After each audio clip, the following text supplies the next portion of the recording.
Question m'a posé, moi t'as aimé connaître qui haïtien qui écrit texte là pour mademoiselle.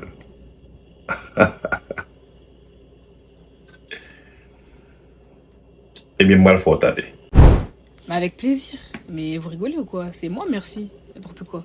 Merci pour le compas déjà, et merci pour ce que vous êtes en train de faire de Danger, parce que c'est incroyable. C'est moi qui vous remercie du fond du cœur. Et pourquoi le créole haïtien? À vrai dire, quand j'ai fait Danger, quand j'ai commencé à trouver la mélodie de Danger, je savais même pas que ça allait s'appeler Danger. Je savais même pas en quelle langue j'allais chanter. J'étais tout simplement en train d'étendre mon linge, et la mélodie du refrain est venue d'un coup dans ma tête, sans prévenir.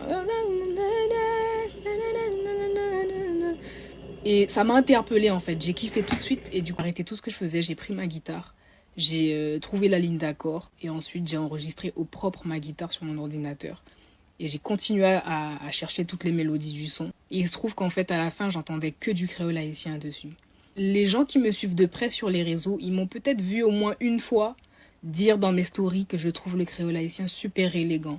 C'est vraiment l'adjectif que j'utilise à chaque fois, c'est élégance. Et en tout cas, les gens qui sont mes proches, ma famille, eux, c'est sûr qu'ils savent. Je suis tout le temps en train de dire le créole haïtien, c'est trop beau, j'aime trop, c'est trop sec que si. Du coup, j'ai pas réfléchi longtemps. Je me suis juste dit, en fait, j'entends que du créole haïtien sur ça, donc je vais l'écrire en créole haïtien, en fait, c'est tout.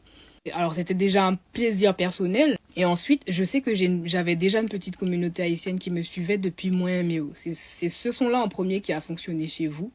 Pas au même stade que Danger, mais c'est quand même ça qui m'a fait connaître du public haïtien.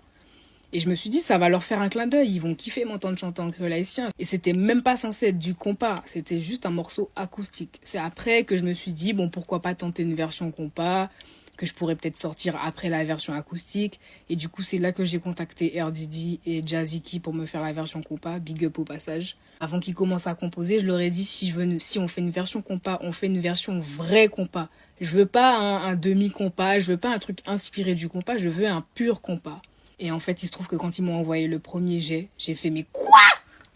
Quand j'ai entendu ça, les gars, j'ai dit mais non, on oublie la version acoustique là, c'est mort. On sort que la version compas parce que c'est incroyable. On s'est tous mis d'accord sur le fait qu'il fallait sortir cette version là. En fait, Danger, c'était que du plaisir. Du début à la fin, ce son là, c'était que du kiff, que de l'intuition, que du laisser aller. Et c'est comme ça en fait. J'ai vraiment pas réfléchi pour faire ce son là. J'aurais voulu faire en sorte d'avoir le succès que j'ai aujourd'hui avec ce son-là, j'aurais pas réussi à le faire. Je pense que c'est vraiment tout le naturel et toute la spontanéité qui se ressent dans ce son-là. Et puis voilà, franchement, c'est tout.